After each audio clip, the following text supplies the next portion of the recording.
మీ ఎలాంటి వ్యాపార ప్రకటనలకైనా వెంటనే మా ఛానల్ సంప్రదించండి. ప్రస్తుతం మనతో పాటు ప్రముఖ ఆధ్యాత్మికవేత్త వేదిక్ ఆస్ట్రాలజర్ గోనుగుంట్ల సురేష్ బాబు గారు ఉన్నారు. సో గురువు గారితో మాట్లాడేద్దాం.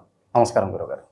ఓం గం గణపతయే నమః. స్వర్ణలక్ష్మి నమస్తే అస్తు. పరబ్రహ్మ స్వరూపిణి రాజ్యం దేహి ధనం దేహి సర్వకామాంచ దేహి మే. గురుగారు, శ్రీ పరాభవ నామ సంవత్సరము ఉగాది రాశి ఫలితాలలో భాగంగా మీనరాశి వాళ్ళకి ఈ సంవత్సరం ఏ విధంగా ఉంటుంది? ఉగాది షడ్రుచుల్లో ఏ రుచి వీళ్ళకి ఎక్కువగా తగిలే అవకాశాలు కనిపిస్తున్నాయి? ఎటువంటి జాగ్రత్తలు ఈ కొత్త సంవత్సరంలో తీసుకుంటే బాగుంటుందంట? సో మణికంఠ గారు, మీరు అడిగే క్వశ్చన్ చాలా బాగుందండి. ఉగాది పచ్చడితో స్టార్ట్ చేశారు.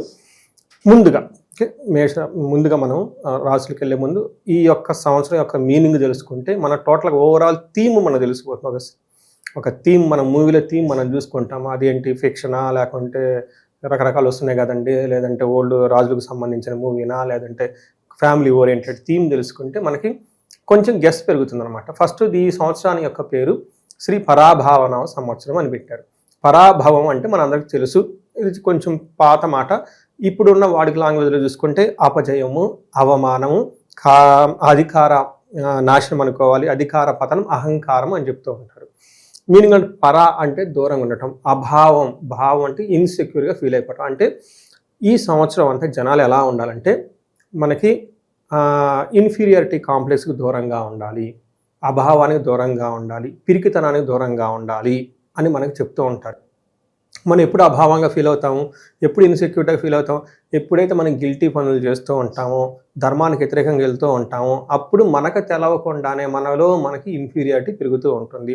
ఇన్ కేస్ అలాంటి సిచ్యువేషన్లో మనకు తెలుసో తెలవకుండా ఉంటే అది ఒక స్కామ్ లాగా, లేకుంటే ఒక గిల్టీ లాగా బయటికి ఎక్స్పోజ్ అయిపోతుంది. తద్వారా మనలో ఉన్న అపజయం కలుగుతుంది, అహంకారం పోతుంది, తర్వాత మనం ఏమనుకున్న అవమానం, పతనం స్టార్ట్ అవుతుంది. అందుకని ఈ సంవత్సరంలో చాలా జాగ్రత్తగా ఉండాలి. సో శ్రీ పరాభావనవ సంవత్సరంలో మీనరాశి వాళ్ళకి అన్ని రుచులు ఉంటాయండి.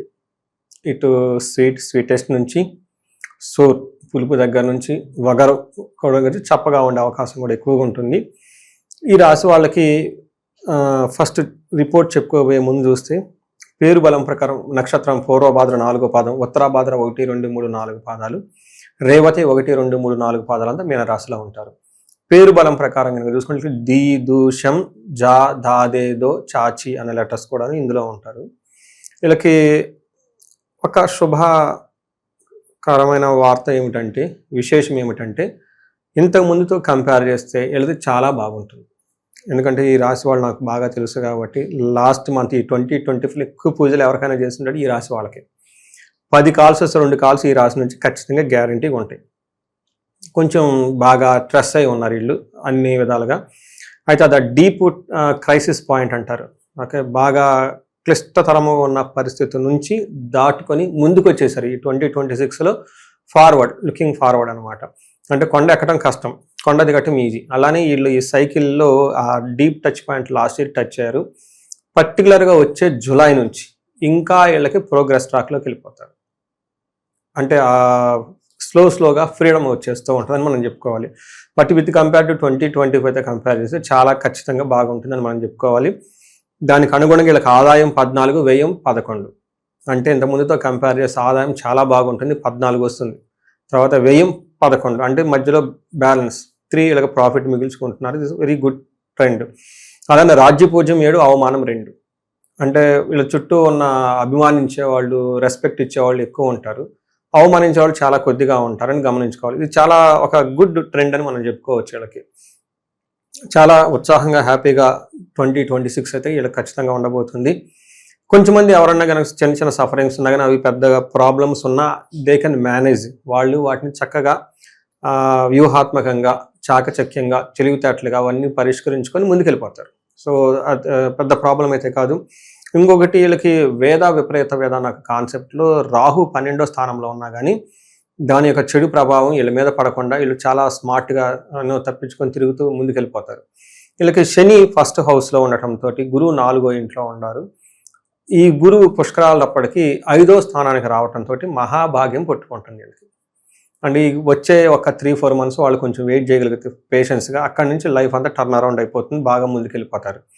అయితే శని వీళ్ళకి ఇంకా స్టిల్ ఫస్ట్ హౌస్లోనే ఉండటంతో, ఏలినాడు శని ప్రభావంతో మనకి ఏం చెప్తారంటే తేజో హాని మతి భ్రంశో అంటే వీళ్ళ బ్రెయిన్ చాలా ఫాస్ట్గా ఉండదు.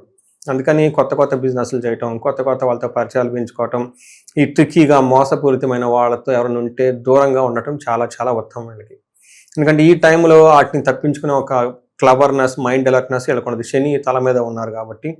తర్వాత భయం, ఓవరాల్గా చూసుకుంటే వ్యసనం, అంటే వీళ్ళకి అనవసరమైన ఎడిక్షన్స్కి గురయ్యే అవకాశం కూడా ఉంది. అందుకని మన చుట్టూ మంచి వాళ్ళు ఉంటే మనం మంచిగా ఉంటాం, మన చుట్టూ చెడుగా ఉంటే చెడుగానే ఉంటాం.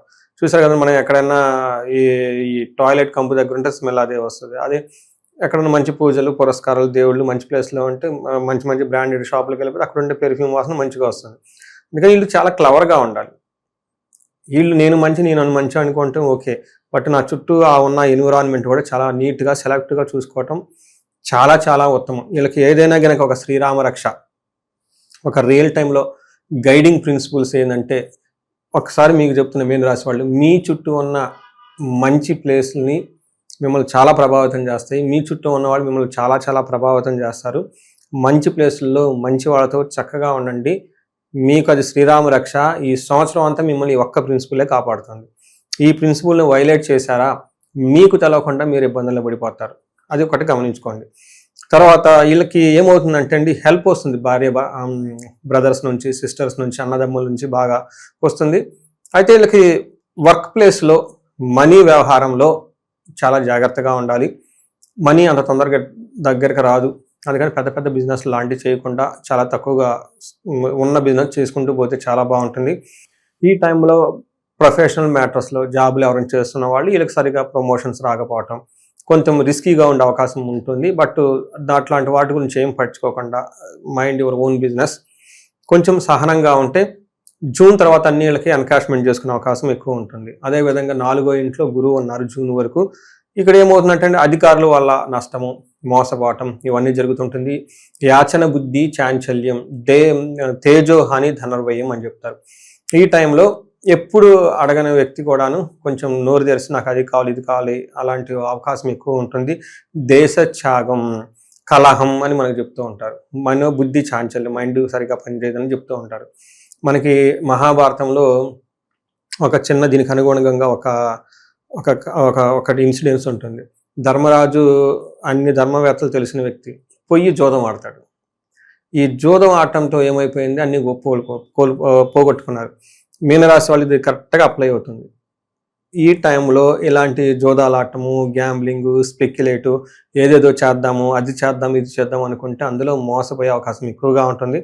అసలు అక్కడ దాకా పోవటం ఎందుకు, ఆడటం ఎందుకు, పోగొట్టుకోవటం ఎందుకు, ఈ గొడవలు యుద్ధాలంతా ఎందుకు? పెద్దవాళ్ళు చెప్పారు కదా చేయకూడదని, చేయకుండా ఉంటే చాలు. అయితే ఈ టైంలో మనకి వీళ్ళకి ఒక స్టేటస్, పొజిషన్కి అవమానం జరిగే పరిస్థితులు ఎక్కువగా ఉంటుంది. ఇది కూడా మనకి జూన్ వరకు ఒక 3-4 months. ఆ తర్వాత వీళ్ళకి గురువు మారటంతో కంట్రోల్ వస్తుంది. ఈ టైంలో గురువు మారిన తర్వాత పుష్కరాల తర్వాత వీళ్ళకి చక్కగా పిలిగ్రిమేజెస్ తిరుగుతూ ఉంటారు, తీర్థయాత్రలు చేస్తూ ఉంటారు, ధనం వస్తుంది. ఇలా ఎక్కడన్నా కనుక హెల్త్కి సంబంధించిన వాటికి సంబంధించిన వ్యవహారాల్లో చాలా బాగుంటుంది. ఎక్కడన్నా ట్రాన్స్ఫర్స్, బదిలీలు అయినా కానీ అక్కడ వీళ్ళు చక్కగా ఎంజాయ్ చేస్తూ ఉంటారు. 5th హౌస్లో గురువు ఉండటంతో వీళ్ళకి సదా స్వజన సౌఖ్యం. తర్వాత కర్మరతి హర్షితం అని చెప్తుంటే, అంటే ఏదైనా కనుక పని చేస్తూ ఉంటే ఇక్కడ అప్రిషియేషన్ ఇప్పుడు స్టార్ట్ అవుతుంది. జూన్ తర్వాత ఏదైనా పని చేస్తే బాగుందని అప్రిషియేషన్ రావటము, చుట్టూ ఉన్న వాళ్ళు ఎంప్లాయీస్ కానివ్వండి, సబార్డినేట్స్ ఎవరన్నా కానీ వాళ్ళ నుంచి మంచి అప్రిసియేషన్ రావటం ఇవన్నీ జరుగుతూ ఉంటుంది.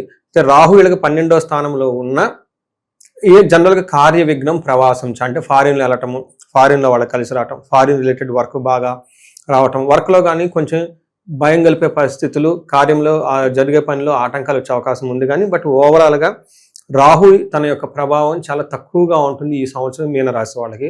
ఎందుకంటే విపరీత వేద ఉన్న కొన్ని కారణాల వల్ల ఈ రాహు యొక్క ప్రభావం వీళ్ళ మీద పడదు.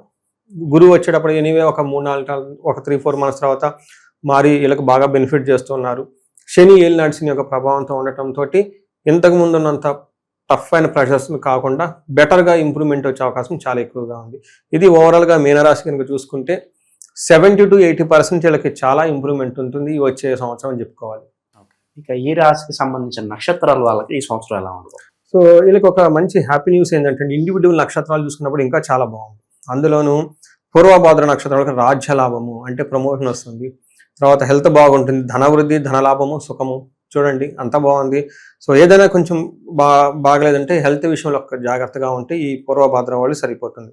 ఉత్తరాభాద్ర నక్షత్రం వాళ్ళకి సంతోషంగా ఉంటారు, ధనలాభం ఉంటుంది, సుఖం ఉంటుంది, తర్వాత నిరోగం హెల్త్ విషయంలో బాగుంటుంది. అయితే వీళ్ళకి శని వల్ల మరణ తుల్యం అంటారు. అంటే ఏదో కొన్ని విషయాల్లో వీళ్ళు బాగా చక్కగా చేసుకుంటున్న పనుల్ని చెడిపోయే అవకాశం ఎక్కువగా ఉంటుంది, లేదా వేరే వాళ్ళకి చెడగొట్టే అవకాశం ఎక్కువ ఉంటుంది, గమనించుకోవాలి. రేవతి నక్షత్రం వాళ్ళకి సంతోషంగా ఉంటారు, చక్కగా హెల్తీగా ఉంటారు, ధనలాభం ఉంటుంది, సుఖం ఉంటుంది, ధన ప్రాప్తి ఉంటుంది. వీళ్ళకి కూడా అక్టోబర్ మాసంలో అనుకున్న పనుల్లో ఎక్కడన్నా కార్య విఘ్నం వచ్చేసి ఇబ్బందులు పడే అవకాశం ఎక్కువ ఉంటుందని గమనించుకోవాలి. మిగతా అంతా బాగుందని చెప్పుకోవచ్చు. ఈ సంవత్సరం విశేషంగా ఎటువంటి పరిహారాలు చేసుకుంటే వీళ్ళకి బాగా కలిసి వస్తుంది అంటారు? అలాగే ఏళ్ళనాటి శనికి సంబంధించి మంచి పరిహారాలు ఉన్నా తెలియజేయండి. ఒకటి, ఏళ్ళనాటి శనికి సంబంధించి శని పిప్పలాద స్తోత్రం ఉదయం సాయంత్రం చదువుకోవాలి. రెండోది, దీనితో పాటుగా వీళ్ళు హనుమాన్ చాలీసా రెగ్యులర్గా చదువుకుంటూ ఉండాలి, లేదా హనుమాన్ కార్యసిద్ధి మంత్రం చదువుకుంటూ ఉండాలి. వీళ్ళైతే ఇదంతా వాళ్ళు చేయగలిగింది. వీళ్ళు చేయలేని కొన్ని ఉంటాయి, వేద మంత్రాలు, తర్వాత ఉపాసన చేసేవాళ్ళు, పండితులు చేసే పూజలు కొన్ని ఉంటాయి, మనకి పురోహితం చేసే పండితులు వాళ్ళు చేసే కొన్ని ఉంటాయి, గ్రహ శాంతులు అని ఉంటాయి. ఇందులో వచ్చేటప్పటికి శనికి సంపూర్ణ శాంతి పూజలు చేయించుకోవడం చాలా చాలా ఉత్తమం. శని పాశుపత అభిషేకం, తర్వాత మన్యు పాశుపత అభిషేకం అని ఉంటుంది. ఇది చాలా పవర్ఫుల్, కార్యజయం రావడానికి ఎక్కువగా బాగా ఉపయోగపడుతూ ఉంటుంది. వీళ్ళకి మల్టీ సోర్సెస్ ఆఫ్ ఇన్కమ్ రావడానికి, ఈ బిజినెస్లో రొటేషన్ అంతా చాలా ఫాస్ట్గా అవడానికి వీళ్ళకి స్వర్ణలక్ష్మి విశేష హోమం అని ఉంటుంది, చేయించుకుంటే చాలా బాగుంటుంది. భార్యాభర్తల అన్యోన్యతకి అన్యోన్య దాంపత్య పాశుపత అభిషేకం చేయించుకోవటం చాలా ఉత్తమం. ఇలా అన్ని ఏదైనా కనుక ఇండివిజువల్గా వాళ్ళకి ఇంకా ఏదైనా కనుక స్పెసిఫిక్ ప్రాబ్లం ఉంటే ఒకసారి జాతక చక్రం చూపించుకొని ఏ ప్రాబ్లం ఉంది ఏంటంటే తెలుసుకొని తదనుగుణంగా ఏమైనా శాపాలున్నా దోషాలున్నా అవన్నీ నివృత్తి చేసుకొని చక్కగా క్లీనప్ చేసుకుంటే చాలా స్మూత్గా లైఫ్ది ముందుకు వెళ్ళిపోతుందండి. చిన్న చిన్న ప్రాబ్లమ్స్ ఉంటాయి, బట్ వీళ్ళు చక్కగా మేనేజ్ చేసుకునే అవకాశం ఉంటుంది. ఓవరాల్గా ఈ పరాభవనామ సంవత్సరం మీనరాశి వాళ్ళకి ఏ విధంగా ఉంటుందో మంచి విశ్లేషణ అందించారు. ధన్యవాదాలు. ధన్యవాదాలండి.